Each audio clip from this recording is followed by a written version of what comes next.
The Best of John Collier by John Collier. So I never really had heard of John Collier, but I had collected a few of these pocket books best ofs, and I found a list that showed all the different authors they highlighted in this little series they did. And one of them was by John Collier, and what first intrigued me when I saw a picture of this book was obviously this cover. And since I'd never heard of John Collier before, I went on a mission to try to find this book. So turns out this book, from people that know online, try to sell it for around $50. I was able to find a copy for $20. I wasn't sure of the condition, but I'm really happy with the condition of this one. And I'm really happy to have this in my collection. I like the cover, but my recommendation for you is if I can sell you on trying to read some of John Collier's short stories, there's some better places to find them and probably a better collection, because this had 47 stories in it. It was nearly 500 pages long. And while I liked it overall, and I'm giving this one like 4 stars, there was a lot of stories that I think were thrown in and were a bit forgettable for me. And so there's a book that's still in print called Fancies and Good Nights, and you can find it probably at most bookstores, or you could probably order it online. And I looked at the table of contents of that one, and it seems to have most of his kind of most famous works and the stories that I liked the best. So if you don't want to try to hunt this copy down and spend a fair amount of money, you can just go find Fancies and Good Nights. Even get the ebook. I believe that's out there as well. So let's just get into John Collier real quick. He was born in 1901, died in 1980. He wrote plays and poetry and novels and tons of short stories. He got a lot of his short stories published in kind of more mainstream magazines. There was some pulp magazines he was published in, but a lot of his stories were in the New Yorker and Esquire and Harper's and magazines like that. Because while these books have, or these stories have fantastical elements and horror elements and at times maybe a little bit of science fiction, they're really just kind of literary stories about people and the issues that crop up in interpersonal relationships. And then these fantastical elements that are thrown in are usually just to kind of accentuate some of these issues that people have amongst themselves. Now, he was a very eloquent writer. His prose is amazing. Sometimes it does feel like you're reading poetry, but it never got too much for me. He really knew how to write a story. He had an economy of words, so even some of these really short stories, which would almost be considered flash fiction, he really packed a lot into them, and it felt like a longer story. It almost felt like you knew these characters right away, just the way he could tell these stories. Now, almost all these stories have some sort of twist along the way. Sometimes he'll sucker punch you out of the blue with something a little darker than you thought was going to happen. There's a lot of satire in here as well. And overall, it was just a really good read. And I know he was very influential on some of my favorite authors like Ray Bradbury and Stephen King. And I recently read a book by Harlan Ellison, and in the intro he talked about John Collier a little bit. So reading this now after, having Bradbury and King be my favorite authors for so long, it's really interesting to go back and see where they were kind of getting some of the inspirations for some of their stories. So like I said, there was 47 stories in here. I'm not going to go over all of them. I'm just going to briefly talk about some of my favorite ones. And a lot of my favorite stories were actually written in the 30s and the 40s. But from what I can tell, he continued to write all the way into the 70s. But let's just kind of start off with this. So it wasn't one of my favorites, but it was just such a unique premise. There was a story called Night, Youth, Paris, and the Moon. And it was about a guy who was kind of running low on money, and he decided he was going to sublet his apartment out. And so he buys this big trunk, moves it into his apartment, and hides in it while he sublets it out to another renter. This renter ends up being this woman, and he's like spying on her through the keyhole of this trunk. It gets creepy at times, but she ends up bringing home a guy, and the story really goes in some odd different directions from there. It was not my favorite, but it was just such an interesting premise, and where he goes with this one is in a very fantastical place.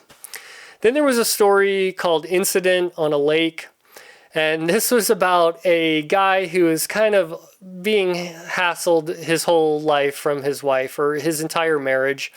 He inherits some money, I think it was $400,000, and he says they had a difference of opinion. He wanted to travel the world, she wanted to buy this big house and settle down. So he said, you take the $200,000, settle down, I'm going to go travel the world. She couldn't let him be happy, so she travels along with him. And let's just say the problem kind of resolves itself. Then there was a story called Rope Enough, and this was a story about a guy who sees this magician in India who has this rope trick. He can throw this rope up, and he climbs up it and disappears. I don't want to talk too much about this one. It was a lot of fun. I think this was one of the shorter ones too, if I can remember, but it was definitely a memorable ending in that one too. Then there was one called Special Delivery, where a guy falls in love with a mannequin. And he ends up stealing this mannequin from the store. It's very bizarre. I don't want to say which ones are kind of have, how the endings go in this one, but it definitely had an ending I did not expect. And another one that was very bizarre yet memorable for me.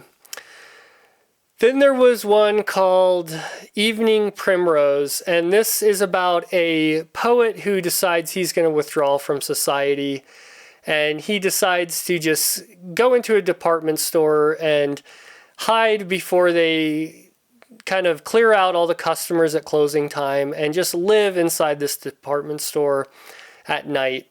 Well, he realizes that he's not the first one that's done this. There's a whole society of people, not only in this department store he's in, but other stores around the city that have been doing this, and they have their own special, unique society, and he gets kind of involved with them. It was very well written, very bizarre. Again, I'm going to say bizarre a lot in here because a lot of these stories are just weird and strange, but it was a lot of fun. So then there's a story called Man Overboard, and this is kind of a story about how people get obsessed with certain things. There's a guy who's been searching for some sea creatures, and some things happened, and you think the story is going to go one way. He's going to get over his obsession, but of course in John Collier style, it goes in a completely different direction. Then there's a story called Bird of Prey. This is a very interesting, funny story. There's a couple that have a bird. They hear some commotion and they see this black bird kind of fly away. Well, a little while later, their bird ends up laying an egg and dies in the birth of this egg. And what hatches from this egg is some interesting hybrid bird creature. It can talk. It gets involved with this couple and some of their friends, and it turns out to be a little nefarious at times. Okay, my last two favorite in this collection, there was a story called Interpretation of a Dream, and this was such a cool story. This was about a guy who's going to see a psychiatrist because he's been having this dream that he's falling, and every night he basically falls one floor, and he can look in these windows as he's falling down this building. And this was just a very, very well crafted story. It was very entertaining. The whole plot of it was great. I kind of saw where Collier was going in this one, but in the end, this was my second favorite in the whole list. I don't want to go into too much detail because it would be easy to kind of spoil the fun of this one. And then the one I like the most is probably one of his most famous ones. It's called Green Thoughts. And this is about a guy, his name was Mr. Manning, and he had a greenhouse and kind of a horticulturist in a way. He gets this orchid, and John Collier talks about the orchid like a yawning hippopotamus, so I'm never going to get that out of my brain now every time I see an orchid. But he ends up growing this orchid. It's kind of an exotic orchid, and pretty soon the cat goes missing. Then his cousin Jane goes missing. You can see where the story's going. So the plot of this one is a bit, I guess, predictable. You could see where he's going with it as you're reading it. But you can look at the title of this one, Green Thoughts, and what's so great about this one is you're inside the head of our main character as he kind of goes through a metamorphosis. It's a very unique perspective on the world and what he's going through. And then in the end, he has to deal with another relative who's a bit jealous of him. And this is one you definitely won't see the ending coming. So like I said, I definitely recommend you going out and checking out some of his stories. I think you could probably find a lot of these on Project Gutenberg, or you could find that collection, Fancies and Goodnights. It's still in print.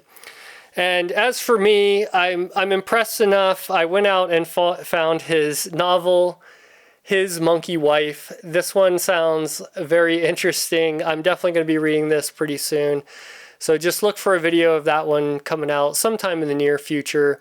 And once again, thanks for watching.